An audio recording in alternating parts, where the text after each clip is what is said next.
चलिए, तो अब अपन आगे आज कंटिन्यू करेंगे ग्रोथ ऑफ करंट सर्किट। तो ग्रोथ ऑफ करंट सर्किट को मैंने थोड़ा बहुत लास्ट क्लास में करा दिया था, कुछ छोटी छोटी चीजें और देखते हैं, क्वेश्चन देखते हैं इसके ऊपर बेस्ड, है ना। यहाँ से स्टार्ट करते। तो हमने पढ़ा क्या था उसको शॉर्ट में बता देता हूँ। हम पढ़ रहे थे एलआर सर्किट। तो मैंने अगर एक रजिस्टर, एक इंडक्टर और एक स्विच इस तरह से कनेक्ट कर दिया एक सर्किट में। Resistor suppose R, inductor suppose L, और ईएमएफ सपोज अपन ने ई लगाया और सर्किट टी इक्वल टू 0 पर हमने स्विच ऑन करा। तो हमने बेसिक से बिल्कुल डिराइव करके देखा था कि यहाँ पर है ना करंट टाइम के साथ वेरी करता है, और करंट के टाइम के साथ इक्वेशन भी निकाली थी अपन ने। यहाँ जो करंट की इक्वेशन आ गई थी वो ऐसे आ गई थी, ई बाय आर 1 माइनस ई की power minus T by tau, tau होता था यहाँ पे एल बाय आर। ये हमारे पास इक्वेशन आई थी। अब इस इक्वेशन लास्ट क्लास में हम डिराइव कर चुके थे, इसका ग्राफ भी बनाया था। थोड़ा अब इसका एनालिसिस देखते हैं, इक्वेशन में क्या क्या है वो समझते हैं अपन। अगर इक्वेशन ध्यान से देखें तो बाहर एक ही टर्म मल्टीप्लाई हुआ है ई बाय आर, और उसके साथ ये जो फैक्टर है ये 1 ऑफकोर्स डायमेंशनलेस होगा, और ई की पावर भी डायमेंशनलेस होती है। तो इस पूरे एक्सप्रेशन में करंट की डायमेंशन सिर्फ इस एक्सप्रेशन में है, ई बाय आर में। और ई बाय आर क्या है अगर आप ध्यान से देखें तो इंडक्टर को छोड़ के ई और आर इनका रेशो। अच्छा, जब अगर इंडक्टर जीरो रेजिस्टेंस दे तो सर्किट में ई बाय आर ही करंट होगा। अगर हम इंडक्टर का रेजिस्टेंस जीरो जैसा ले ले तो सर्किट में ई बाय आर ही करंट होगा। और हमने इसका जो करंट का ग्राफ बनाया था, वो जो ग्राफ आया था हमारे पास करंट का, उस ग्राफ में जो मैक्सिमम करंट आ रहा था वो भी तो ई बाय आर ही था। एक ग्राफ में करंट धीरे धीरे बढ़ता था और बहुत लंबे समय बाद जाके करंट ये ई बाय आर हो जाता था, जिसको अपन ने आई नॉट बोला था। इस सर्किट में करंट का ग्राफ था। तो this E by R term is the maximum current in the circuit. ये मैक्सिमम करंट है, और कब अचीव हो रहा है, जब टाइम इंफिनिटी हो गया। बहुत लंबे समय बाद देखेंगे। तो बहुत लंबे समय बाद हमें क्या समझ में आ रहा है कि इंडक्टर का जैसे कुछ इफेक्ट ही नहीं है, सिर्फ ई बाय आर करंट है। अगर मैं इंडक्टर को बिल्कुल मान लू है ही, वहां पर एक वायर है बस, इंडक्टर को एक वायर जैसा मान लू, तो ई बाय आर करंट आ जाएगा ना। तो ये ई बाय आर करंट जो स्टैंडर्ड जो इन्फिनिटी टाइम बाद करंट है वो निकालना बहुत आसान है। सर्किट में इंडक्टर को वायर जैसा मान लो और देख लो कि करंट क्या आएगा, है ना। दिस आई नॉट करंट और E by R current is the current in circuit at T tending to infinity. T जब बहुत बड़ा है तब सर्किट करंट है। और ये कैसे निकाल सकते हैं, let inductor to be just a wire. Inductor को एक वायर जैसा मान लो, इंडक्टर को वायर मान लो तो ई बार करंट आएगा। तो सर्किट में जो आई नॉट करंट है निकालना बहुत आसान हो गया, बहुत आसान हो गया। बस हमको इंडक्टर को हटाना है, बस ई बार देख लो, ठीक है। इसके अलावा एक्सप्रेशन देखो तो आ रहा है 1 माइनस ई की पावर टी बाय, ये जो एक्सप्रेशन है एल बाय आर, इसे अपन ने बोला था टाउ। एल बाय आर इसे हमने बोला था टाउ। ये एल और आर का रेशियो है, this is ratio of L by R. तो सर्किट में कितना इंडक्टेंस है, कितना रेजिस्टेंस है, इनका रेशियो वो अपन को टाइम कांस्टेंट दे रहा है। दिस इज टाइम कांस्टेंट, ठीक है। तो थोड़ा सा अपन एनालिसिस देखा। अब इस एनालिसिस की हेल्प लेके अपन किसी भी टाइप का एलआर सर्किट आएगा उसको सॉल्व कर सकते हैं। किसी भी टाइप का एलआर सर्किट आएगा उसको सॉल्व कर सकते हैं, है ना। अभी मैंने सिर्फ ग्रोथ ऑफ करंट सर्किट ही पढ़ाया है, तो मैं ग्रोथ ऑफ करंट सर्किट ही देने वाला हूं, और किसी भी टाइप के एलआर सर्किट को सॉल्व करना देखते हैं अपन। देखिए सिंपल सा एक क्वेश्चन दे रहा हूं मैं आपको। मान लो यहाँ पर एक बैटरी लगाई मैंने, 5 वोल्ट का सेल लगाया, इसमें एक इंडक्टर जोड़ी यहाँ पर मैंने, एक रजिस्टर यहाँ जोड़ा, और इस रजिस्टर के पैरेलल में यहाँ एक और रजिस्टर जोड़ दिया। चलो, ये रजिस्टर था 10 ओम का, और ये भी 10 ओम का। ये इंडक्टर का इंडक्टेंस मैंने आपको बता दिया 2 हेनरी है, ठीक है। और सर्किट टी इक्वल टू 0 पे स्विच ऑन कर दिया। At T equal to 0 circuit switch on कर दिया, और क्वेश्चन है आपको बताना है current in inductor as function of time. आपको बताना है इंडक्टर में करंट क्या है as a function of time. तो अगर आप सर्किट ध्यान से देखें, टी इक्वल टू 0 पे सर्किट स्विच ऑन करा है, 0 समय पे सर्किट स्विच ऑन करा, उससे पहले तो कोई करंट होगा नहीं यहाँ पे, है ना, क्योंकि सर्किट में जब स्विच ओपन रहेगा तो बैटरी से कुछ करंट आ ही नहीं सकता, ठीक है। और दो रजिस्टर पैरेलल में है तो आप तो पैरेलल कॉम्बिनेशन कर दो इसका। अब इसका अपन सॉल्यूशन देख रहे हैं, दो रजिस्टर पैरेलल में थे तो उसका पैरेलल कॉम्बिनेशन कर देते हैं। चलो, तो पैरेलल कॉम्बिनेशन करके देखेंगे तो सर्किट ये छोटा सा सर्किट बन जाएगा। देखो 10 और 10 का पैरेलल में 5 ओम हो जाएगा। इंडक्टेंस अपन को 2 हेनरी यही था, बैटरी 5 वोल्ट की थी। ऐसे ही तो अपन ने पढ़ा है, हमारा जो जनरल सर्किट था ई आर और एल, वही तो दिख रहा है। तो इस सर्किट में हमें साफ साफ समझ में आ गया कि अब आई नॉट क्या होना चाहिए, ई बाय आर, ई 5 और आर 5 1 एम्पेयर आएगा। टाउ कितना होना चाहिए, एल बाय आर, एल और आर का रेशियो 2/5 0.4 आ जाएगा बस। तो अपन अब करंट की इक्वेशन लिख सकते हैं। इस सर्किट की करंट की इक्वेशन हमने डिराइव करी थी, तो मैं डायरेक्ट करंट की इक्वेशन लिख सकता हूँ। करंट की इक्वेशन आ जाएगी I naught which is 1 into 1 minus ई की power minus T by tau. Tau कितना आ रहा था 2/5, चाहो तो रख दो इसको। तो ये अपने पास डायरेक्ट करंट की इक्वेशन आ गई। जो हमने पढ़ा था बस उसको अपन ने अप्लाई कर दिया, करंट की टाइम के साथ इक्वेशन आ गई। ठीक है, तो सर्किट में अगर मुझे करंट पूछा था टाइम के साथ तो वो निकाल दिया। सपोज मैं एक और चीज पूछ लेता हूँ। मैंने पूछा potential drop of inductor at t equal to 5 second. t equal to 5 second पे इंडक्टर का पोटेंशियल ड्रॉप क्या है।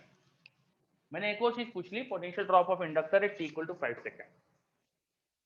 ठीक है, तो अभी कैसे निकालेंगे देखते हैं। पहला पार्ट समझ में आया, फर्स्ट पार्ट क्लियर।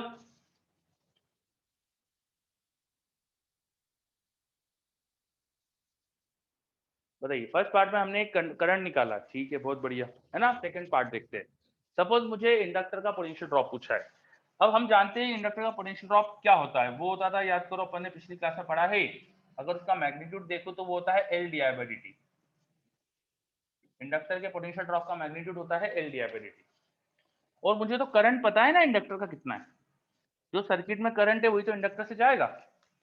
जो बैटरी से करंट निकल के सर्किट में फ्लो करेगा वही तो इंडक्टर में जा रहा है। मुझे तो करंट पता है इंडक्टर का, so I can just put the values here. Inductor का इंडक्टेंस 2 हेनरी था, वो करंट का ये एक्सप्रेशन है, इसका डिफरेंशिएट करके रखना है मुझे, तो डिफरेंशिएशन करके रख दो। तो करो, 1 का डिफरेंशिएशन 0 हो जाएगा, माइनस ई की पावर माइनस 5t/2 का क्या आ जाएगा, माइनस 5/2 ई की पावर माइनस 5t/2। डिफरेंशिएशन कर दिया जस्ट। थोड़ा सा इसे सॉल्व करो तो 2 अंदर मल्टीप्लाई करो, माइनस माइनस प्लस, ये हो रहा है 5 इंटू ई की पावर माइनस 5 2/2। ये आ गया इंडक्टर का पोटेंशियल ड्रॉप। ये 5 सेकंड पे पूछा है मुझे, जनरल टाइम पे नहीं पूछा है, तो इसमें टी को 5 डाल दो, है ना। तो पुट टी इक्वल टू 5, तो इंडक्टर का potential drop at T equal to 5। इसमें टी को बस 5 पुट कर दो, तो ई की पावर यहाँ 5 कर देंगे तो माइनस 25/2 आ जाएगा। ये आ गया हमारे पास आंसर। अब ई की पावर 25 की वैल्यू हमको याद हो तो रख दो, नहीं याद है तो छोड़ दो, ऐसे आंसर आ गया। ठीक है, चलो आया क्या समझ में ये पार्ट इसका।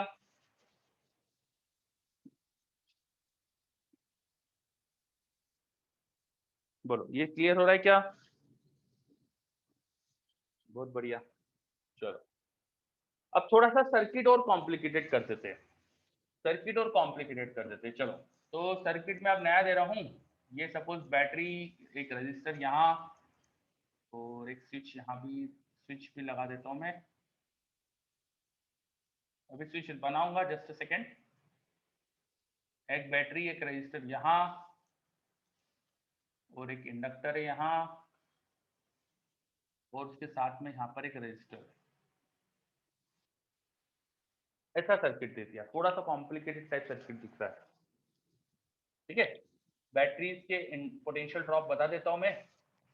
तो ये सपोज बैटरी ईएमएफ की थी, ये रजिस्टर आर था, ये भी ईएमएफ का सेल है, रजिस्टर 2R है, ये इंडक्टेंस एल, और ये रजिस्टर ये भी आर है। और यहाँ पे एक स्विच है, t इक्वल टू 0 पे उसे स्विच ऑन करा। अब मैंने पूछ लिया इंडक्टर से करंट बताना as a function of time. पूछा क्या है, current in inductor I L as a function of time. Inductor में करंट पूछा आपसे as a function of time. Circuit देख लो पहले अच्छे से कि क्या सर्किट दिया गया है, देखो अच्छे से, समझ में आ रहा है हमें सर्किट क्या दिया है।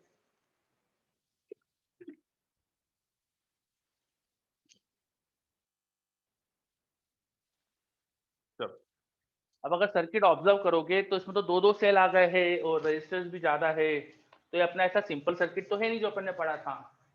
ठीक है, अब ऐसे सर्किट को सॉल्व करने के लिए हम एक ट्रिक लगा सकते हैं। हम क्या ट्रिक लगा सकते हैं, इसे हम हमारे सिंपल सर्किट में कन्वर्ट कर सकते हैं, छोटे सर्किट में हम इसे कन्वर्ट कर सकते हैं। इस सर्किट में देखो ध्यान से, तो दो बैटरीज का पैरेलल कॉम्बिनेशन है। आप अगर प्रॉपर्ली ऑब्जर्व करो तो ये दो बैटरी देखो आपको पैरेलल में दिख रही है, दिख रहा है क्या? आपको ये दो बैटरी देखो पैरेलल में दिख रही है ना? तो बैटरीज का पैरेलल कॉम्बिनेशन तो आपको करते आता है, ठीक है। अच्छा, इनके साथ फिर ये रजिस्टर भी दिख रहा है यहाँ पे, है ना? अभी पहले इनको पैरेलल कर देता हूँ, उस रजिस्टर को बाद में कर लेंगे। तो इनका पैरेलल कॉम्बिनेशन करके देखे, सॉल्व करते हैं इस सर्किट को। देखो, तो इनका पैरेलल कॉम्बिनेशन करके पहले ई इक्विवेलेंट निकालते, वो कैसे आता है, ई बाय आर प्लस, वो बैटरी उल्टी जुड़ी है तो minus E by two R upon one by R plus one by two R. ये पढ़ा होगा बैटरी का parallel combination, E one by R one plus E two by R two upon one by R one plus one by R two, है ना? और battery अगर opposite polarity में जुड़ी हो तो उसका ईएमएफ माइनस में ले लिया मैंने। समझ में आया क्या? ये बैटरी का इक्विवेलेंट ईएमएफ निकालना। तो सॉल्व करो, क्या आएगा, E by R minus E by two R, ये बचेगा E by two R, denominator में 2 से मल्टीप्लाई डिवाइड कर दो तो 3 बाय टू आर, ये सॉल्व करके E by three R, equivalent EMF E by three आ गया।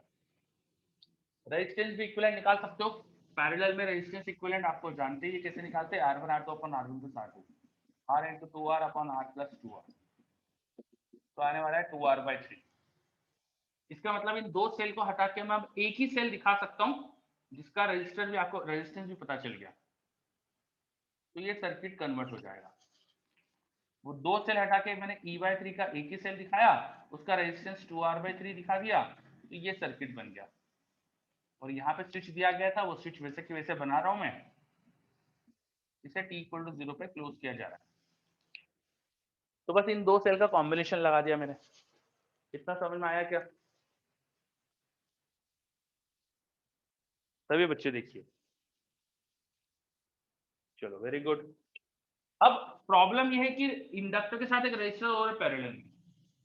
अच्छा, इनको मैं आगे पीछे कनेक्ट कर दूं तो कोई फर्क पड़ेगा क्या सर्किट में? अगर मैं यहाँ रजिस्टर लगाऊं और यहाँ इंडक्टर दिखा दूं तो भी कोई डिफरेंस तो क्रिएट होता नहीं, है राइट? है ना? बच्चे मुझे बोल रहे हैं यस, ठीक है। अच्छा, इस रजिस्टर के साथ कोई सेल है नहीं, मैं ऐसा बोलूं कि 0 वोल्ट का सेल लगा हुआ है, एनी प्रॉब्लम? मैं बोल दूं कि यहाँ 0 वोल्ट का सेल लगा हुआ है, कोई इससे फर्क पड़ेगा? 0 वोल्ट के ईएमएफ से कोई फर्क नहीं पड़ना, मुझे तो ऐसा लगता है, बोल सकता हूँ ना? चलो, मेरे पास सबके रिप्लाई आ रहे हैं यस।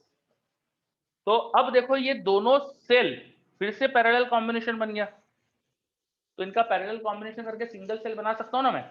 क्या हो जाएगा, E by three R upon two R by three, zero by R upon, solve कर लेते हैं इसको, तो यहाँ से ई इक्विवेलेंट कितना आएगा मैं निकाल देता हूँ, वो आ जाने वाला है E by three upon two R by three plus zero by R upon one by two R by three plus one by R. Solve कर लो, ऊपर ये क्या हो गया, three three cancel, E by two R, नीचे ये three ऊपर चला गया, यहाँ टू से टू मल्टीप्लाई डिवाइड कर देते तो three plus two five by two R, तो ये सॉल्व करके ई बाय फाइव आ रहा है। ऐसे रजिस्टर भी निकाल लो इनका पैरेलल कॉम्बिनेशन का, तो two R by three into R upon two R by three plus R, तो टू आर बाय फाइव आने वाला है, R equivalent to R by five आ जाएगा, करके देखना। तो अब आप इन दो सेल को भी एक ही सेल दिखा सकते हो,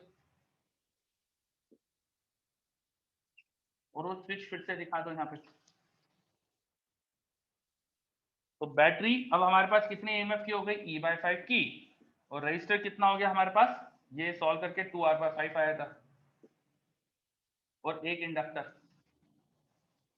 ये तो वही सर्किट हो गया जो आपने करा हुआ है, तो अब इसका तो आप करंट लिख सकते हो, समझे? अब तो आप इसे आगे सॉल्व कर सकते हो। देखिए, आ रहा है क्या समझ में? सभी बच्चे बताइए, जब कॉम्प्लिकेटेड सर्किट है तो कॉम्प्लिकेटेड सर्किट में आपको बस series parallel combination of cells कर लो, मल्टीपल सेल्स लगे हो, मल्टीपल रेजिस्टेंसेस हो, तो आप है ना उसको छोटा कर सकते हो सर्किट को। अच्छा, प्रोवाइडेड एक ही इंडक्टर हो, मल्टीपल इंडक्टर होगी ऐसा क्वेश्चन अपन को देंगे भी नहीं, और देंगे तो क्या होगा अपन देख भी लेंगे। ये वाला क्वेश्चन आया समझ में? चलो सबका रिप्लाई आ रहा है मेरे पास, यस वेरी गुड, है ना। तो जब मल्टीपल सर्किट्स में मल्टीपल सेल हो तो क्या करना है हम समझ गए, ठीक है। तो एक चीज अपन को क्लियर हो गई। अब आगे बढ़ते, तो यहां तक क्लियर है तो हटा रहा हूं मैं, थोड़ा सा और कॉम्प्लिकेटेड टाइप की चीज देखते हैं।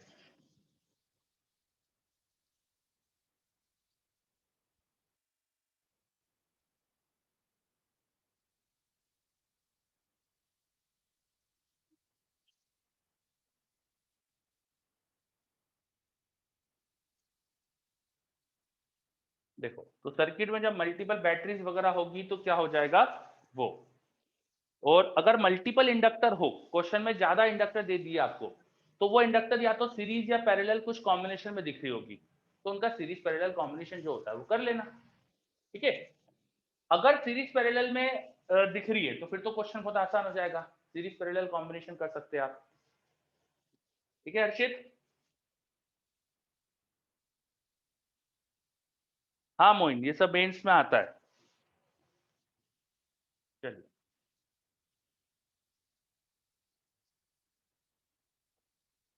ठीक है। चलो, अगर इंडक्टर्स मल्टीपल है तो सीरीज पैरेलल कॉम्बिनेशन कर सकते हैं उसका भी। अगर इंडक्टर के साथ रेजिस्टेंस भी दे दिया है तो फिर सीरीज पैरेलल नहीं कर पाओगे, तब अपन फंस जाएंगे, तब हम बहुत मुश्किल हो जाता है हमारे लिए करना, है ना, क्योंकि इक्वेशन फिर सॉल्व नहीं होती है।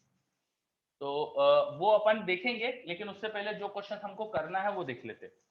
तो ये अपन ने कुछ क्वेश्चन देखे जिसमें करंट वगैरह इंडक्टर में पूछ लिया, वो निकालना है। अब अपन कुछ और टाइप का क्वेश्चन भी देखते हैं। देखो,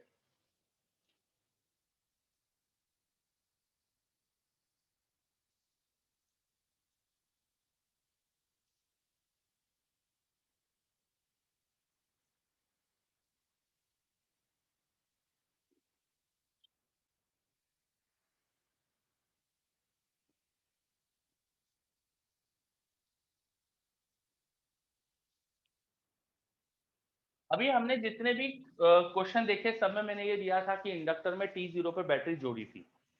अब अपन देख रहे हैं डीके ऑफ करंट सर्किट।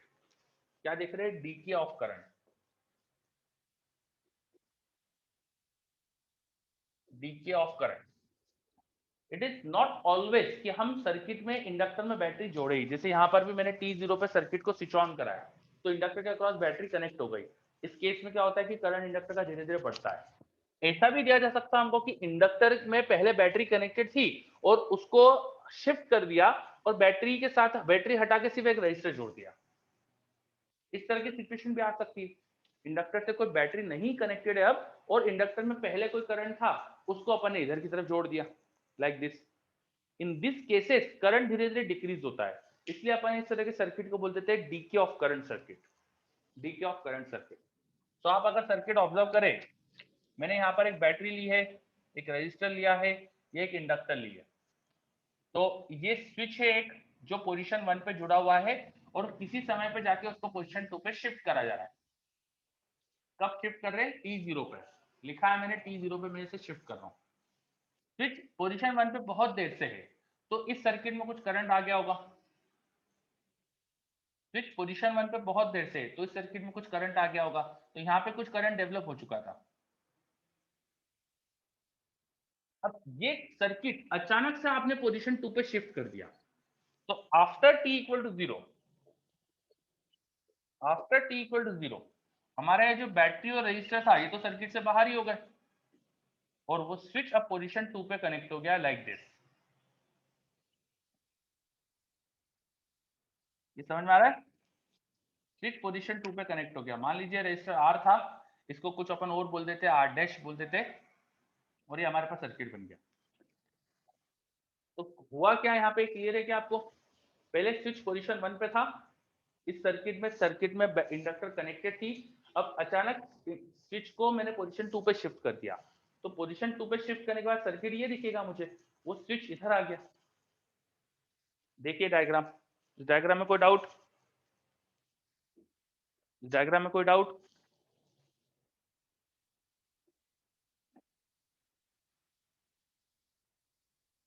चलो सबको क्लियर है, ठीक है। तो इस तरह के केसेस में जहां इंडक्टर में पहले करंट था, अब अचानक से स्विच को दूसरी तरफ कनेक्ट कर दिया, तो करंट इंडक्टर का अचानक से कम नहीं हो सकता। Inductor tries to maintain current. हमने देखा है कि इंडक्टर का पोटेंशियल ड्रॉप जो होता है वो L D I by D T होता है, और अगर D I by D T infinite हो गया, मान लो छोटे से टाइम में करंट अचानक से किसी वैल्यू से जीरो हो गया, डी टी टाइम बहुत ही स्मॉल है, तो ये D I by D T infinite हो जाएगा, तो बहुत ह्यूज ईएमएफ आएगा। तो because of EMF in inductor यहाँ करंट आ सकता है, करंट आ सकता है, तो करंट जीरो नहीं हो सकता अचानक से।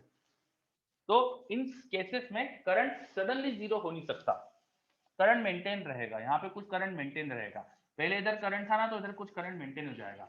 मान लो पहले करंट यहाँ आई नॉट था, तो अब भले कुछ कम हो गया होगा लेकिन कुछ रहेगा। मैंने कुछ आई करंट मान लिया, पर कुछ है।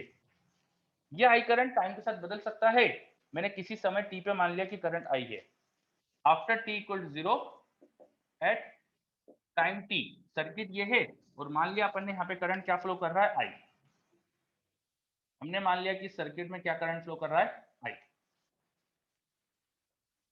ठीक है, चलिए अब इस ये फिर से एक सर्किट है, सर्किट्स में किरचॉफ लॉ लगा सकते हैं अपन। तो चलिए किरचॉफ लॉ की इक्वेशन लिखते हैं इसके लिए। इस लूप में किरचॉफ लॉ लगाते हैं अपन, बाय केवीएल। क्या लिखेंगे किरचॉफ वोल्टेज लॉ से, क्या लिखेंगे किरचॉफ वोल्टेज लॉ से? इंडक्टर में करंट के डायरेक्शन में जाते हैं तो minus L D I by D T, resistor में करंट के डायरेक्शन में जाते हैं तो minus I R equal to zero. Circuit क्योंकि बैटरी वाला नहीं है, तो अपन को बेसिक से करना पड़ रहा है, शुरू से अपन बिल्कुल किरचॉफ लॉ लगा के सॉल्व कर रहे हैं। ये आई आर को उधर ले जाते हैं अपन, तो minus L D I by D T equal to हो जाएगा आई आर, डी टी वहां ले जाओ, आई यहाँ नीचे लेके आ जाओ। तो I am getting a differential equation. मेरे पास आई और टी में एक डिफरेंशियल इक्वेशन बन रही है। इफ यू ऑब्जर्व, हमारे पास आई और टी में एक डिफरेंशियल इक्वेशन बन गई। बस अब इस डिफरेंशियल इक्वेशन को इंटीग्रेट कर लेते हैं, तो हमें करंट के टाइम के साथ इक्वेशन मिल जाएगी, है ना। Let us integrate this differential equation, तो find equation of current with time.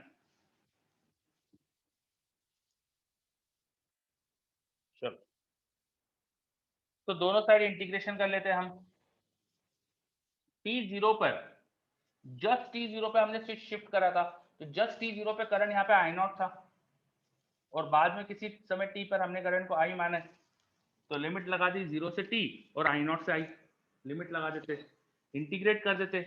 Minus L तो कांस्टेंट है, बाहर रह गया, डी आई बाई आई का इंटीग्रेशन क्या हो जाएगा, एल एन आई। उधर आर कांस्टेंट है, dt का इंटीग्रेशन टी, आर कांस्टेंट था, और इसमें लिमिट्स लगानी है आपको, इधर जीरो से टी, यहाँ करंट की लिमिट लगानी है आई नॉट से आई। सब्स्टिट्यूट कर दो limit, minus L, L N में इंटीग्रेट लिमिट रखेंगे तो L N I minus L N I not, L N I by I not, log M minus N log N by N कर दिया हमने। R T थोड़ा सा arrange कर लो, L उधर डिवाइड कर दो, तो आ जाएगा L N I by I not is equal to minus R T by L, minus L वहां डिवाइड में भेज दिया, ई की पावर में कन्वर्ट करके लिख सकते हैं इसको अपन, I by I naught equal to e की power minus R T by L, I naught वहां भेजो, तो I equal to I naught e की power minus R T by, आ रहा समझ में इक्वेशन ये हमारे पास करंट की टाइम के साथ इक्वेशन आ गई, हमारे पास करंट के टाइम के साथ इक्वेशन आ गई। तो अब इस सर्किट में कोई बैटरी नहीं थी, लेकिन शुरू में इंडक्टर में करंट था, इंडक्टर में कुछ करंट था, और हमने अचानक स्विच को इधर शिफ्ट कर दिया था, तो इंडक्टर और रजिस्टर का सर्किट बच गया। तो प्योर इंडक्टर रजिस्टर का सर्किट है जिसमें स्टार्टिंग में कुछ करंट था, तो हमने उस करंट की टाइम के साथ इक्वेशन निकाली, वो ये आ गई। इसका आप ग्राफ भी बना सकते हैं अपन, इसका अब हम ग्राफ भी बना सकते हैं। अगर इसका हम ग्राफ प्लॉट करें, तो आप देखो जब t को 0 डालोगे तो t 0 हो गया तो ये टर्म 0, e की पावर 0 1, तो आई नॉट करंट मिलेगा अपन को। शुरू में आई नॉट करंट होना चाहिए और अपन ने लिया भी आई नॉट, तो आई नॉट आना ही चाहिए था। उसके बाद जैसे जैसे टाइम बढ़ेगा वैसे वैसे e की पावर ये टर्म जो है बढ़ेगा, माइनस है तो ये ओवरऑल एक्सप्रेशन डिक्रीज होगा। तो एक्सपोनेंशियली डिक्रीजिंग हमें करंट का ग्राफ मिलना चाहिए, ऐसा ग्राफ मिलना चाहिए। करंट ऐसे धीरे धीरे डिक्रीज करते जाएगा। तो करंट यहाँ पे डिक्रीजिंग ग्राफ दिख रहा है, इसलिए अपन ने नाम दिया था डीके ऑफ करंट वाला ग्राफ, डीके ऑफ करंट वाला circuit. When inductor is connected to a resistor alone, तो बैटरी नहीं है तो यहाँ करंट धीरे धीरे डिक्रीज होता है। शुरू में अगर कुछ करंट है तो धीरे धीरे डिक्रीज होते जाता है। आ रहा है इक्वेशन समझ में, ग्राफ समझ में आ रहा है? देखिए अच्छे से, गुड। स्टार्टिंग में करंट की वैल्यू हमने आई नॉट मानी थी, तो स्टार्टिंग में करंट का पॉइंट आई नॉट बोल सकते हैं। धीरे धीरे करंट कम हो रहा है ना। अब देखो यहाँ पे टी के इनटू में जो टर्म है, टी अगर एल बाय आर हो जाए at T equal to L by R, इसको अपन टाउ बोल देते हैं, एल बाय आर को बोल देते हैं टाउ। क्या हो जाएगा, टी को मैं एल बाय आर रख दूं तो यहाँ 1 मिलेगा, तो आई क्या जाएगा, आई नॉट ई की पावर -1, इसका मतलब आई नॉट अपॉन ई, और 1 अपॉन ई होता है 0.37 या 37% ऑफ आई नॉट। तो ये जो स्पेशल टाइम है जब करंट 37% बचा है, इसे बोलते हैं टाइम कांस्टेंट, इसे बोला जाता है टाइम कांस्टेंट। यही टाइम कांस्टेंट अपन को पहले भी दिखा था ग्रोथ ऑफ करंट सर्किट में, एल बाय आर। वहां 37% करंट करंट वहां बढ़ता है, तो 63% बढ़ चुका था, तो यहाँ करंट कम हो रहा है, 37% बचा मतलब 63% डीके हो गया। आप यहाँ पे बोल सकते हो कि करंट 63% डीके हो गया, करंट का डिक्रीमेंट कितना हुआ है, 63%। ठीक है, और 37% बचा है सिर्फ यहाँ पे, 37% ऑफ आई नॉट। तो टाइम कांस्टेंट वो स्पेशल टाइम है जब करंट का ग्रोथ हो रहा था। उस समय जो पहले अपन ने सर्किट देखा था पिछली क्लास में, करंट के ग्रोथ में वहां 37% बचता है बढ़ना, 63% बढ़ चुका है, और अक्टूबर 63% कम हो चुका है। ठीक है, टाइम कांस्टेंट वो टाइम होगा जिसके अंदर ग्रोथ ऑफ करंट सर्किट में करंट 63% बढ़ जाता है, डीके ऑफ करंट सर्किट में करंट 63% घट जाता है, डीके हो जाता है।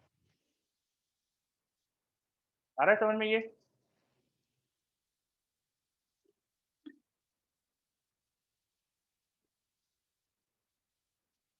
चलो, तो फिर उसके बाद और फिर कुछ आधा करंट कब होगा वो सब भी निकाल सकते हो आप। करंट हाफ कब हो जाता है, तो करंट आई नॉट बाई 2 हमको एक स्पेशल टाइम पे मिलता है टाउ एल एन टू, मतलब L by R L N two. यहाँ पे करंट अपन को मिलता है आई नॉट बाई 2। इसमें क्वेश्चन आते हैं सिंपल सिंपल कि करंट आधा कब हुआ, टाइम निकालो। तो आप सर्किट में देखो कि एल कितना है, आर कितना है, और L by R into L N two, इस टाइम पे करंट आधा हो जाता है ना। तो ये सब चीजें बता सकते हो आप। चलिए, और बिल्कुल सेम चीजें डिस्चार्जिंग कैपेसिटर में आई थी। Yes, you are very correct Harshit, same discharging circuit of capacitor में पढ़ा था। तो जैसा आरसी सर्किट में चार्जिंग पड़ा, वैसे यहाँ पे एलआर सर्किट में ग्रोथ ऑफ करंट, जैसा आरसी सर्किट में डिस्चार्जिंग पड़ा, वैसे यहाँ पे एलआर सर्किट में डीके ऑफ करंट है। ठीक है, सारी चीज सिमिलर है। चलिए, तो ये अपन ने एक सर्किट देखा। अब क्वेश्चन जो आएगा वो आपको ढंग से समझना पड़ेगा कि क्या दिया गया है क्वेश्चन में। क्वेश्चन में पहले में इंडक्टर में करंट था कि नहीं था, करंट था तो कोई ऐसा तो नहीं डिस्चार्जिंग सर्किट है, करंट डीके हो रहा है, करंट डीके हो रहा है तो करंट की ये इक्वेशन आ जाएगी, करंट की ग्रोथ हो रही है तो अपन ने जो पहले इक्वेशन पढ़ी वो आ जाएगी। तो क्वेश्चन का सर्किट देखकर अपन समझेंगे चीजें। ठीक है, जो भी सर्किट में पूछा गया है फिर अपन वो कर सकते हैं। तो एक तो ये हो गया, इसमें सर्किट में इक्वेशंस वगैरह पूछ ली जाती है। जैसे मैं पूछूं, अगर आपको एक क्वेश्चन दूं यहाँ पर, एक क्वेश्चन देखते हैं अपन।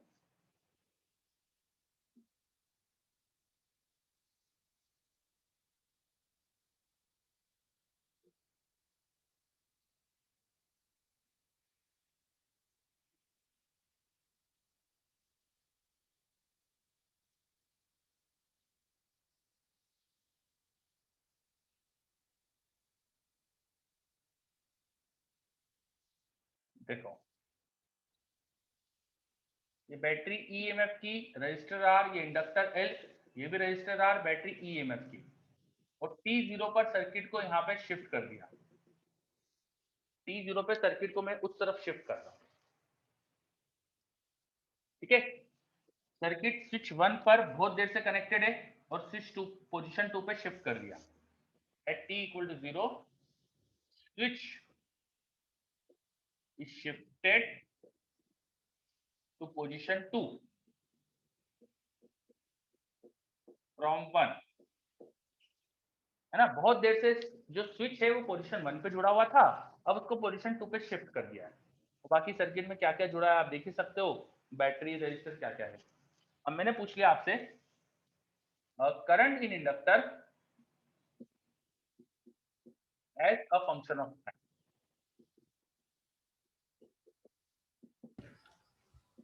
Current in inductor is a function of time. तो एक बार आप समझिए अच्छे से कि क्वेश्चन क्या है और फिर ट्राई करिए, बताइए इसका आंसर मुझे, करिए।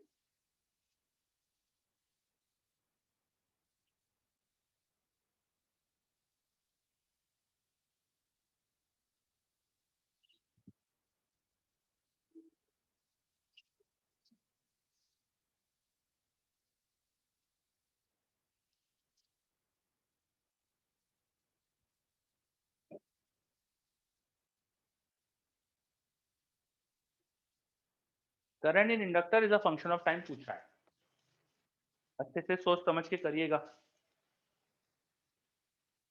T0 से पहले पहले सर्किट स्विच 1 पे था, अचानक से स्विच 2 पे जोड़ दिया उसको मैंने, करो।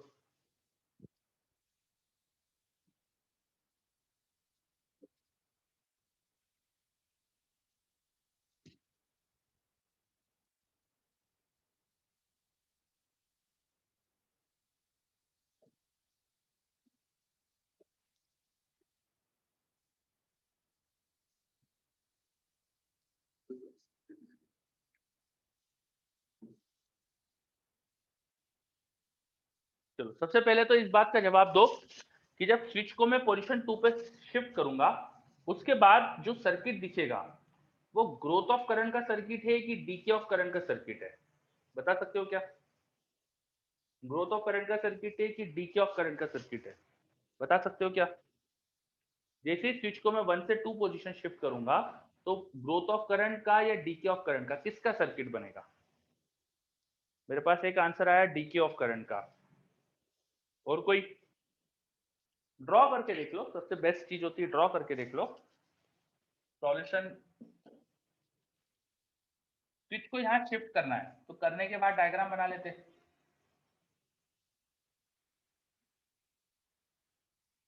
ये डायग्राम दिखना चाहिए मुझको, पोजीशन 2 पे शिफ्ट करने के बाद ऐसा डायग्राम दिखेगा, है ना। तो अब इस बैटरी और इस रजिस्टर का तो रोल नहीं रह गया, उस दूसरी बैटरी और रजिस्टर का रोल है। लेकिन यहाँ कनेक्ट होने की वजह से इसमें कुछ करंट आ गया होगा, है ना। कितना करंट आ गया होगा आप वो करंट भी लिख सकते हो, क्योंकि यहाँ ई और आर रजिस्टर है तो आप बता सकते हो यहाँ ई बाय आर का करंट आया होगा, बिकॉज आपको पता है वहाँ बैटरी का ईएमएफ ई है, रेजिस्टेंस आर है। तो ये जो सर्किट है ये ग्रोथ ऑफ करंट का सर्किट है, इसमें maximum current E by R हो जाता है बहुत लंबे समय बाद। हमें ई बाय आर का करंट दिख रहा था इंडक्टर में और अचानक से उसे देखो यहाँ शिफ्ट कर दिया। अब यहाँ पे बैटरी भी तो है, तो क्या ये डीके ऑफ करंट का सर्किट है? नहीं, डीके ऑफ करंट का नहीं है, बिकॉज यहाँ बैटरी भी है। डीके ऑफ करंट सर्किट में सिर्फ इंडक्टर और रेजिस्टर होते हैं, बैटरी नहीं होती। तो क्या ग्रोथ ऑफ करंट का सर्किट है? हाँ उसके जैसे ही सर्किट है, पर एक एक फर्क है यहाँ पे। हमने जो ग्रोथ ऑफ करंट पढ़ा था वहां शुरू में करंट नहीं होता था, यहाँ इंडक्टर में शुरू में भी करंट है। जैसे स्विच को यहाँ शिफ्ट करेंगे, देखो पहले ई बाय आर का करंट था यहाँ पे, तो स्विच को पोजीशन 2 पे जब लाए इंडक्टर में करंट था। हमने जो पढ़े थे थ्योरी उसके अंदर इंडक्टर में करंट नहीं था, तो यहाँ पे कुछ डिफरेंस है। समझ में आ रही क्या बात? ठीक है, यस संजना बिल्कुल सही। तो अब बैटरी की वजह से करंट तो ऐसे जाना चाहेगा,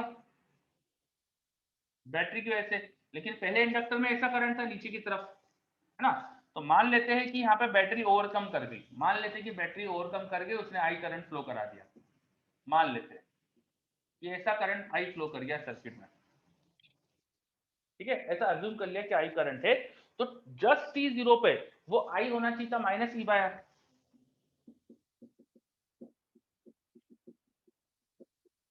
माइनस क्यों लगा रहा हूं मैं, बस दिख रहा है वो ई बाय आर नीचे की तरफ था। आ रहा है क्या समझ में ये,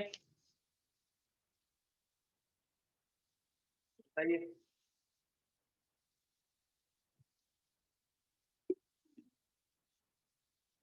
ठीक है, तो जस्ट टी जीरो पे माइनस ई बाय आर का करंट था। उसके बाद तो देखो वही ग्रोथ ऑफ करंट का सर्किट है, इसकी अगर डिफरेंशियल इक्वेशन बनाए तो केवीएल लगा देते हैं अपन। बैटरी हमें ईएमएफ की दी थी, रजिस्टर या आर दिया था, इंडक्टर एल दी थी, चलो केवीएल लगा देते हैं।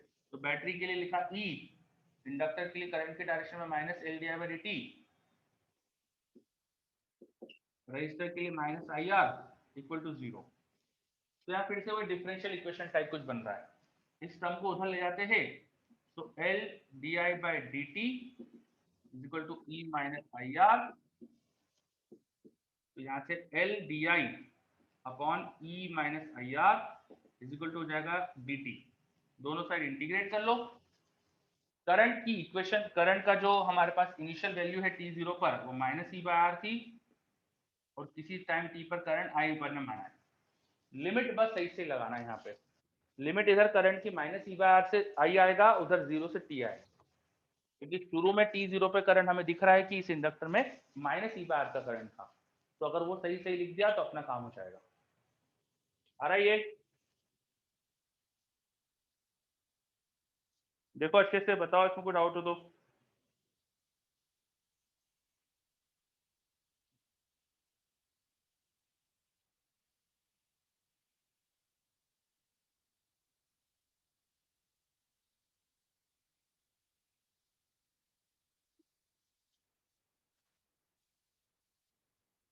चलो, अब बस आगे इंटीग्रेट करना है, इंटीग्रेशन तो आपको आता है, तो उसको जस्ट इंटीग्रेट कर दीजिए, देन पुट द लिमिट। अगर सही से लिमिट रख दोगे तो you will get correct answer. बताओ आया समझ में ये क्या, देखो अच्छे से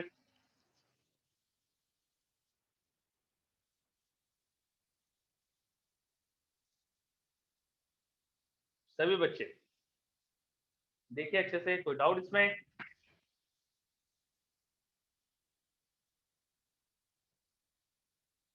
कैन यू इंटीग्रेट इट, आप इसको इंटीग्रेट कर सकते हो कि नहीं, बताइए जल्दी से।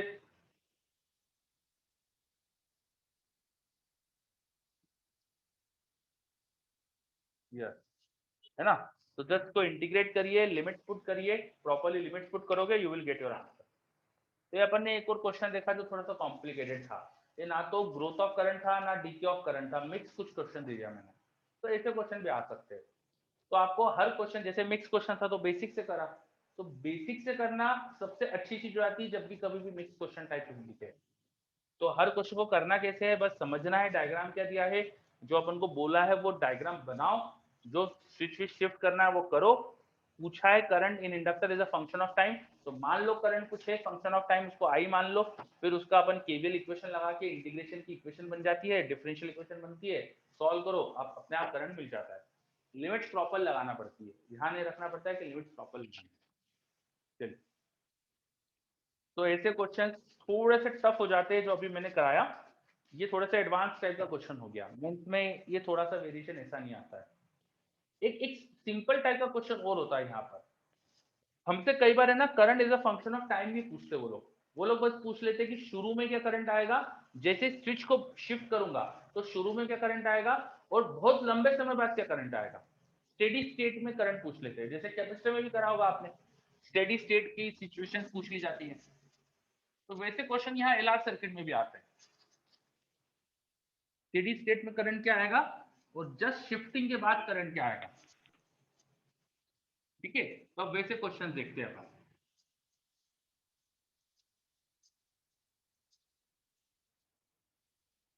उसके लिए हमें इंडक्टर का बिहेवियर अच्छे से पता होना चाहिए। हर इंडक्टर में लंबे समय बाद देखे अगर अपन, तो वो वायर जैसा बिहेव करने लग रही थी, क्योंकि अपन ने देखा है जब ग्रोथ ऑफ करंट हुई थी तो वहां इंडक्टर को वायर जैसा बनाया था लंबे समय बाद, बहुत लंबे समय बाद करंट ई बाय आर था, तो ऐसा लग रहा था जैसे इंडक्टर वायर है।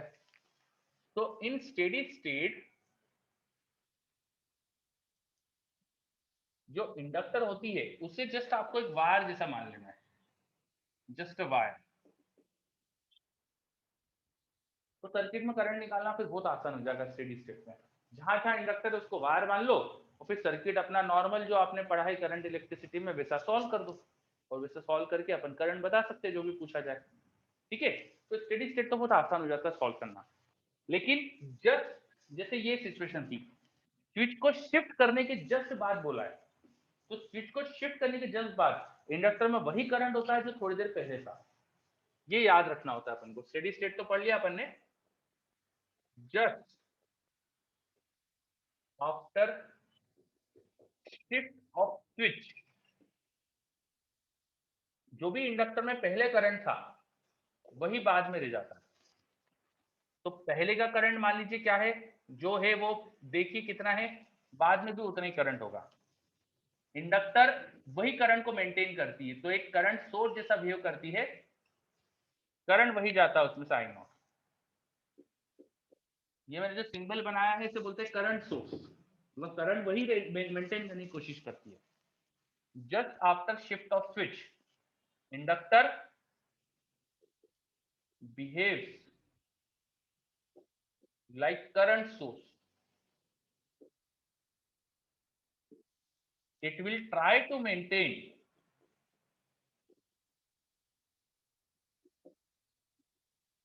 current in it. उसमें जो भी करंट है वो उसको मेंटेन करने की कोशिश करती है। इंडक्टर में स्विच को शिफ्ट करने से पहले क्या करंट था वो देखो, बाद में भी वही करंट दिखाना है। जैसे यहाँ पर देखो अपन ने पहले देखा कि ई बार का करंट है, तो स्विच शिफ्ट करने के बाद भी अपन ने क्या बोला कि करंट माइनस ई बार, वही ई बार करंट मान रहे अपन, वही चीज अपन ने यहाँ भी करी थी। ठीक है, तो ये चीज समझ में आ रही है कि आपको behaviour of inductor. Steady state बहुत आसान है, इंडक्टर को वायर बना लेना है, शिफ्ट करा है कुछ सर्किट में, स्विच को बंद करा है या चालू करा, जो भी करा है, जो भी तरह की शिफ्टिंग करी, ठीक है, उसके पहले इंडक्टर में करंट क्या है वो देखो, बाद में भी वही करंट होना चाहिए। देखिए अच्छे से, इज दिस क्लियर? ये अगर समझ में आया तो फिर इस पर अपन क्वेश्चन वोश्चन देखते हैं।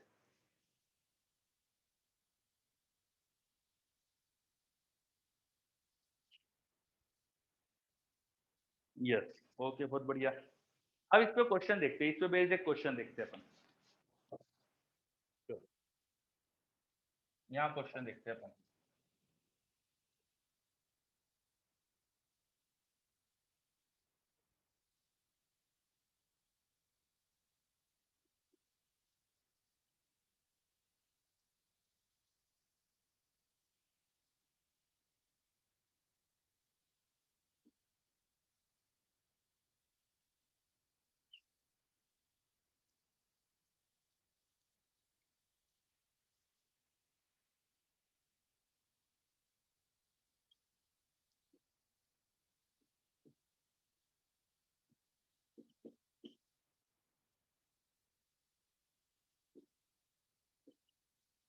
देखो सर्किट क्या दिया मैंने, इफ यू ऑब्जर्व, मैंने यहाँ पर एक बैटरी दी, एक रजिस्टर दिया, इधर इंडक्टर, ये एक और रजिस्टर, एक और बैटरी, और दो स्विच है, दोनों अभी मैंने ओपन दिखा है।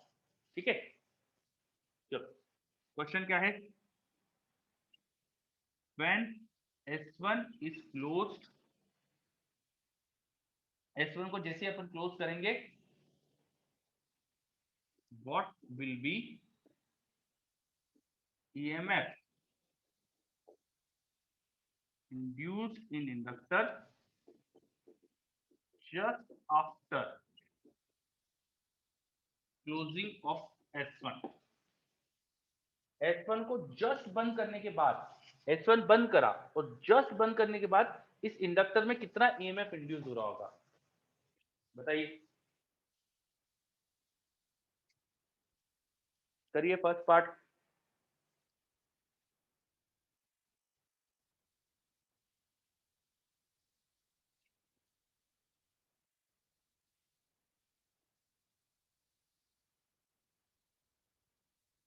इंडक्टर में आपको ईएमएफ कितना इंड्यूस हो रहा है ये बताना है, और स्विच को जस्ट शिफ्ट करा।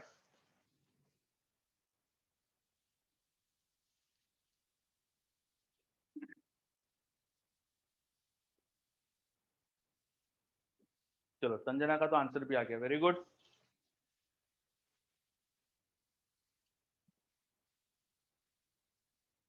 बाकी बच्चे,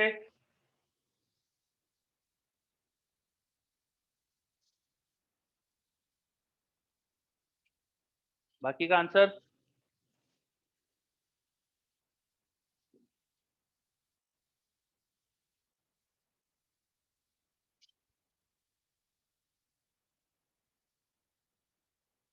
बाकी बच्चे भी रिप्लाई करिए, आंसर क्या है आपका?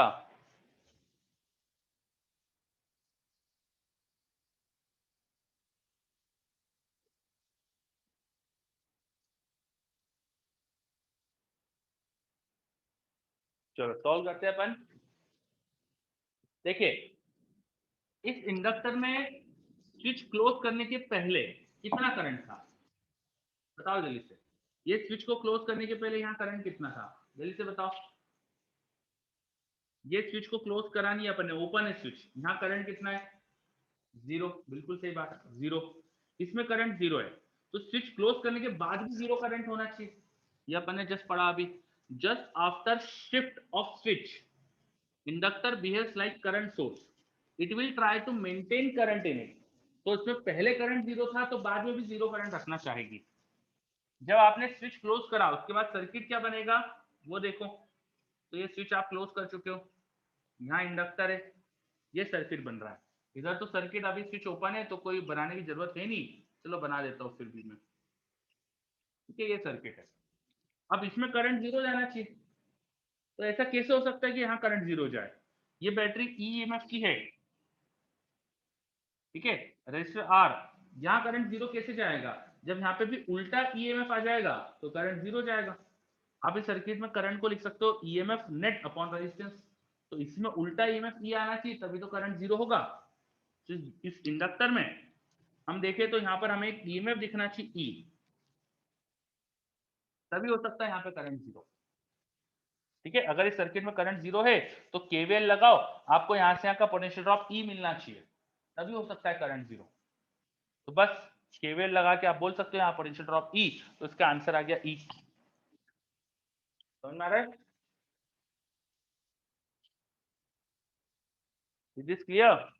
सभी बच्चे ध्यान से देखिए, इंडक्टर में स्विच को क्लोज करने के जस्ट बाद कितना एमएम पूछा था। तो मैंने देखा कि स्विच क्लोज करने के पहले करंट क्या था, बाद में भी वही करंट होना चाहिए।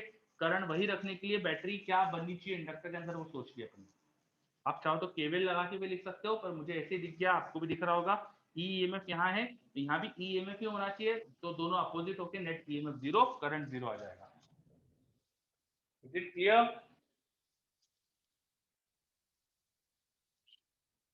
चलो मोइन को तो क्लियर है, बाकी सभी बच्चे, बाकी सभी बच्चे बताइए क्या ये क्वेश्चन आया? सृजन को भी आ गया, चलो वरुण को भी आ गया, पवन को भी आ गया, बहुत बढ़िया। ठीक है, चलो क्वेश्चन का फर्स्ट पार्ट देखा है अपन ने, अब थोड़ा चेंज करते हैं क्वेश्चन को। अभी मैंने स्विच को क्लोज करने के जस्ट बाद में पूछा था, चलो लंबे समय बाद पूछते हैं, है ना। पार्ट टू क्वेश्चन का यहां लिख देता हूं, क्वेश्चन का part two. What will be current in inductor after long time of closing of S1? S1 को बंद करे अब बहुत समय हो चुका है, S1 को बंद करे बहुत समय हो चुका है। तो बताओ S1 बंद करे अब बहुत समय हो गया, तो इसमें करंट कितना आएगा इंडक्टर में? जल्दी रिप्लाई करो। संजना का तो आंसर भी आ गया, वेरी गुड संजना। बाकी बच्चे भी बताइए अब क्या आएगा आंसर। चलो सबका आंसर आ रहा है, वेरी गुड। लंबे समय बाद देखेंगे तो ये इंडक्टर वायर जैसा बिहेव करती है, अभी अपन ने पढ़ा था लंबे समय बाद वायर जैसा बिहेव करती है। तो सर्किट में हमें सर्किट क्या दिखेगा वो देखो, ये स्विच S1 था जो क्लोज कर रखा है, और यहाँ इंडक्टर थी जिसको वायर दिखा दूंगा मैं, ये इंडक्टर है जिसको वायर दिखाया मैंने, और उधर जो सर्किट था वो तो ओपन ही है अभी तक, ऐसा। तो इस सर्किट में आप आसानी से बता सकते हो ईएमएफ ई है, रजिस्टर आर है, तो यहाँ जो करंट होना चाहिए वो E बाय आर का होना चाहिए, सिंपल सी बात। ठीक है, चलो क्वेश्चन का पार्ट 2 भी हो गया। अब part 3, now S1 is open and S2 is closed। अचानक से S1 ओपन कर दिया और S2 क्लोज कर दिया, S1 ओपन कर दिया, S2 क्लोज कर दिया। What will be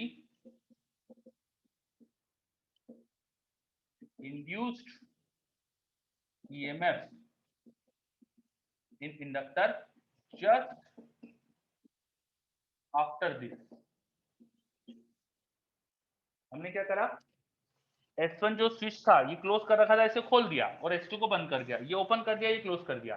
ऐसा करने पे जस्ट आफ्टर इस इंडक्टर में क्या ईएमएफ आएगा, बताओ। ईएमएफ पूछा है बच्चों, ईएमएफ ध्यान रखिएगा, मैंने ईएमएफ पूछा है। स्विच को क्लोज करने के, S2 को क्लोज करना और S1 ओपन करने के जस्ट बाद ईएमएफ कितना आएगा, करिए।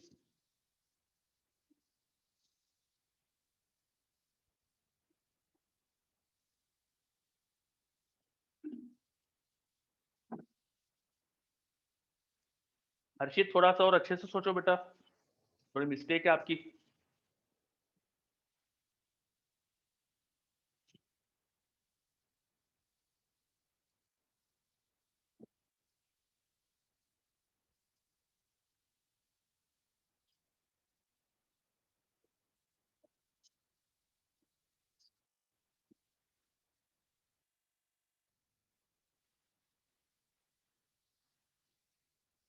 चलो अपन सर्किट ड्रॉ करके देख लेते हैं।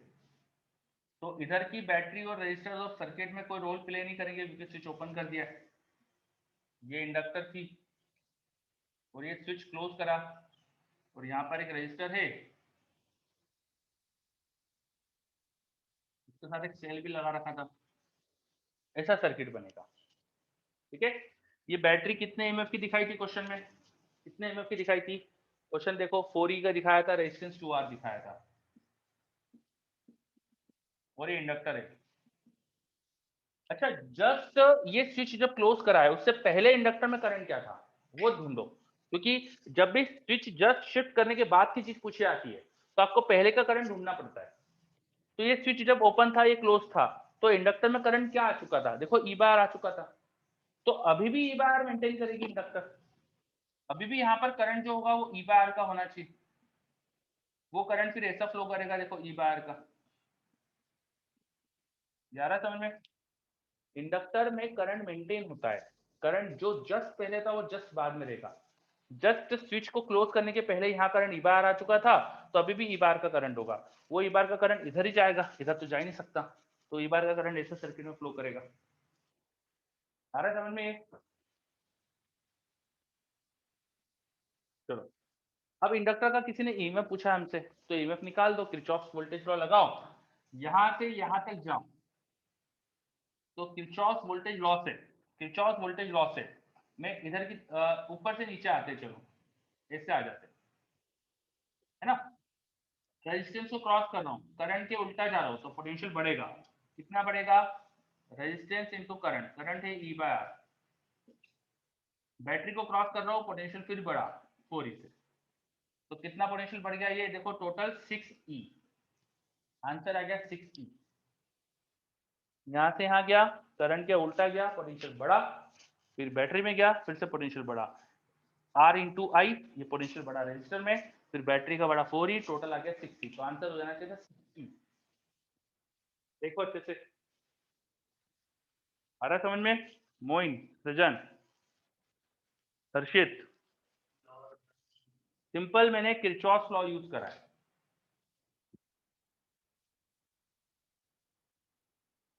बहुत बढ़िया। अब चौथा पार्ट में पूछ लेता कि ये स्विच बंद करे हुए अब बहुत देर हो चुकी है, बहुत देर हो चुकी है स्विच को बंद करे हुए, तो बताओ इंडक्टर में करंट क्या आएगा, बताओ, चौथा पार्ट क्वेश्चन का,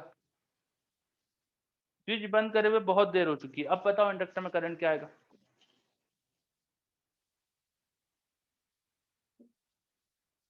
बिल्कुल सही, सभी सही बता रहे, 2E बाय आर। अब अगर ये स्विच क्लोज करे हुए बहुत देर हो चुकी है, तो ये 4E बाय 2 आर, भाई इतना करंट आ जाएगा, ये तो वायर बन जाएगा ना, इसको वायर जैसा मान लो तो 4E/2R कर देना आंसर।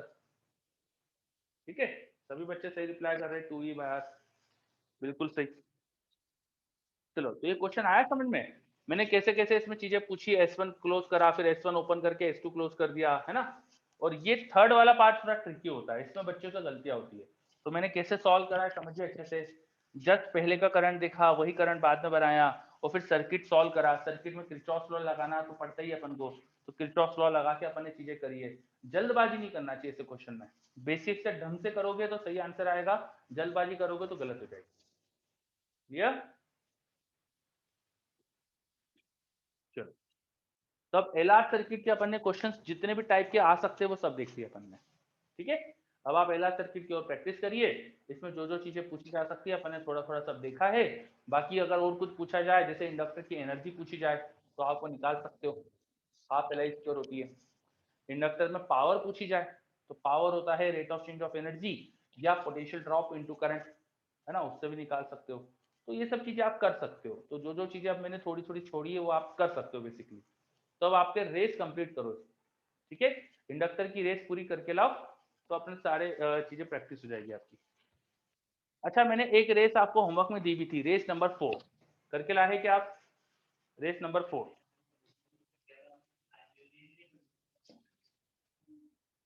बताओ, रेस नंबर 4 कंप्लीट कर ली? उसमें कुछ डाउट है तो बता दीजिए, अपन डिस्कस कर लेते। Race 4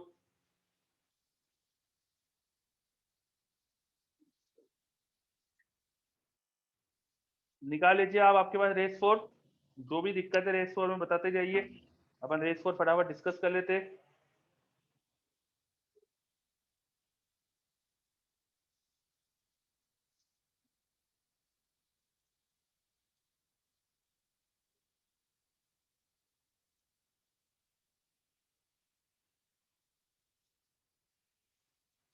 is there any doubt in race 4?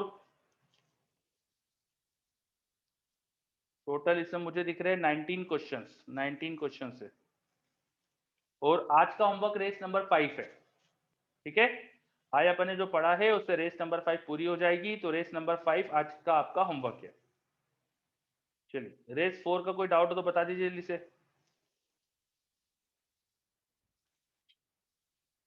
Question सबने करे हैं ना रेस 4?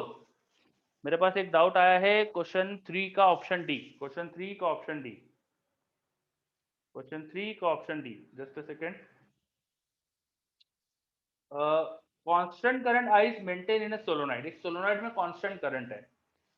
अब डी में बोला रेट ऑफ जूल हिटिंग, उन्होंने करा क्या है कि एक आयरन रॉड सोलोनाइड के बीच में डाल दी, सोलोनॉइड के बीच में आयरन डॉट डाल दी, तो सोलोनॉइड में करंट थोड़ी चेंज हो रहा है उससे, क्वेश्चन में बोला है ना कांस्टेंट करंट है, तो सोलोनॉइड के अंदर थोड़ा बहुत जो रेजिस्टेंस होगा उसकी वजह से जो हीटिंग डेवलप हो रही होगी आई स्क्वायर आर की, वो थोड़ी चेंज होगी, क्योंकि वायर में रेजिस्टेंस थोड़ी बदलेगा, समझ आ रहा है? हर वायर के अंदर थोड़ा रेजिस्टेंस होता है, तो सोलोनॉइड के अंदर भी थोड़ा रेजिस्टेंस होगा, जिसकी वजह से उसमें आई स्क्वायर आर का हीटिंग लॉस होगा, और वो हीटिंग लॉस चेंज नहीं होगा बिकॉज करंट चेंज नहीं हो रहा है। क्लियर? चलो, फिर मेरे पास आया यशपाल का question number 16, question number 16, a long wire carries a current of uniform density, एक लंबे से वायर में यूनिफॉर्म करंट है, let I with the total current carried by the wire so that the magnetic energy per unit length stored within the wire is this, note that it does not depend on the diameter of the wire. Okay, आपको wire के अंदर की magnetic energy निकालनी है। Question क्या रहा है, एक लॉन्ग वायर है, वायर बनाया, इसमें करंट है आई, तो आप मुझे बताओ वायर के अंदर क्या मैग्नेटिक फील्ड होगी? बताओ, वायर के अंदर मैग्नेटिक फील्ड होगी, बताइए। यस, कितनी होगी? वायर के एक्सिस से स्मॉलर डिस्टेंस पे जाओ, तो यहाँ मैग्नेटिक फील्ड याद है कि अपन को कितनी होती है? वायर की रेडियस अगर आर है तो उसमें करंट डेंसिटी हो जाएगा आई अपॉन पाई आर स्क्वायर, और मुझे ऐसा याद है वायर के अंदर जो मैग्नेटिक फील्ड होती है उसका फॉर्मूला था mu not by 2 J into R. देखो सही याद है क्या? V not by 2 J into are.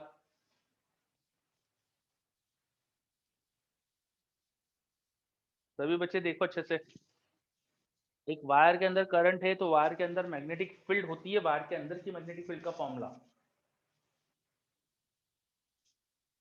Is this clear? Yes या नो? जल्दी रिप्लाई करो, आया नहीं आया?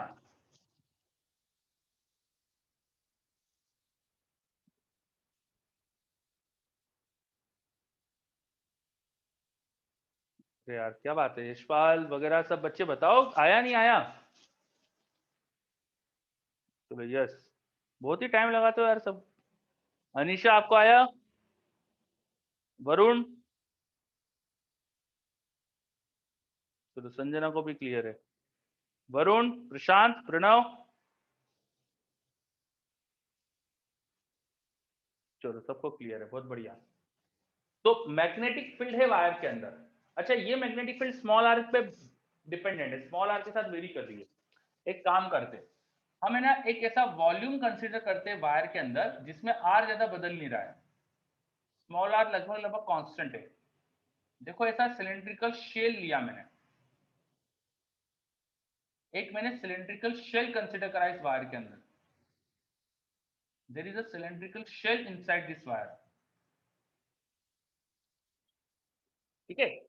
इन this cylindrical shell, in this cylindrical shell volume क्या होगा? छोटा सा वॉल्यूम क्या लिख सकते हैं इसका? मैंने अगर रेडियस आर मानी है, लेंथ इसकी मान लेते हैं एल, तो वॉल्यूम क्या होगा? वॉल्यूम हो जाएगा ये जो एरिया है, इस एरिया इंटू लेंथ। और वो एरिया क्या लिखेंगे? एरिया लिखेंगे 2 पाई आर डी आर। अगर ये विड्थ डी आर की है तो एरिया को लिख सकता हूँ ना मैं सरकमफेरेंस इंटू डी आर। और सरकमफेरेंस इंटू डी आर करके ये आ गया एरिया, एरिया इंटू लेंथ कर दो तो वॉल्यूम आ जाएगा, राइट? देखो अच्छे से मैंने क्या करा है, मैंने एक सिलेंड्रिकल शेल कंसीडर करी है, इस सिलेंड्रिकल शेल का वॉल्यूम लिखा है। वॉल्यूम कैसे लिखा मैंने? इसका cross section area into height. और क्रॉस सेक्शन एरिया कौन सा वाला एरिया लिखूंगा? ये एरिया, ये वाला एरिया कितना है ये समझने की कोशिश करी मैंने। तो this area should be length of this into width. Length थी 2 पाई आर, विड्थ थी डी आर, तो ये छोटा सा वॉल्यूम आ गया।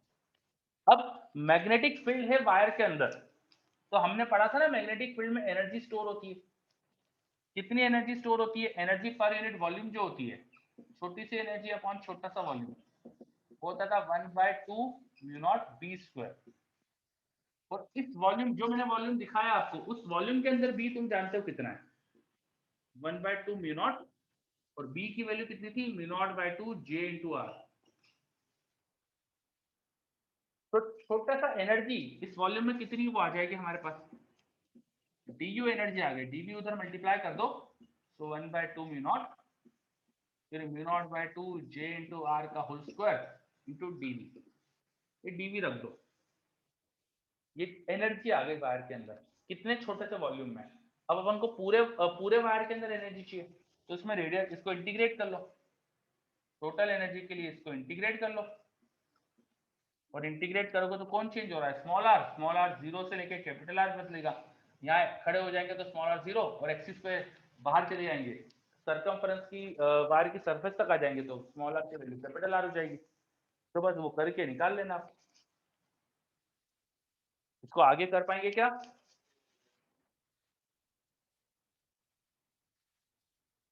तो इसको प्रॉपरली सॉल्व करना पड़ेगा आपको।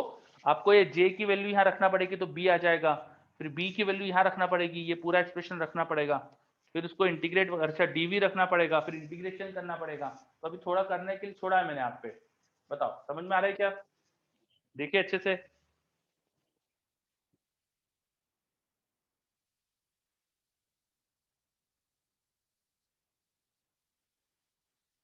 चलो वेरी गुड, क्लियर है, बहुत बढ़िया, है ना? तो अब आप इसको करिएगा आगे, ठीक है? तो ये हो गया हमारा question number 16। Any other doubt? Any other doubt in this race? बताइए, इस रेस में और कोई भी डाउट है क्या, रेस 4 में?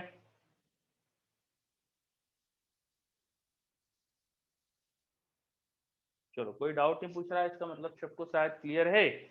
तो अब आज का होमवर्क मैंने आपको बताया, देखिए रेस 5 करके लाना है, ठीक है। रेस 5 पूरी एलआर सर्किट पे बेस्ड है, तो पूरी रेस 5 करके लाना है आपको होमवर्क में, ठीक है। उसके बाद अपना बचा हुआ है म्यूचुअल इंडक्शन। म्यूचुअल इंडक्शन क्या होता है वो देखेंगे, एलसी ऑसिलेशन ये क्या होता है वो देखेंगे, ठीक है। तो दो चीजें अपनी मेनली बची इसके अंदर, mutual induction and LC oscillation. फिर ट्रांसफॉर्मर का भी कॉन्सेप्ट सीखेंगे हम यहाँ पे, because it is based on mutual induction. तो ये तीन छोटी छोटी चीजें बच रही है अपनी इस टॉपिक की, बाकी तो मैक्सिमम चीजें अपन ने कंप्लीट कर लिया। क्या आपको आज की सारी चीजें क्लियर, बताइए, अच्छे से क्लियर?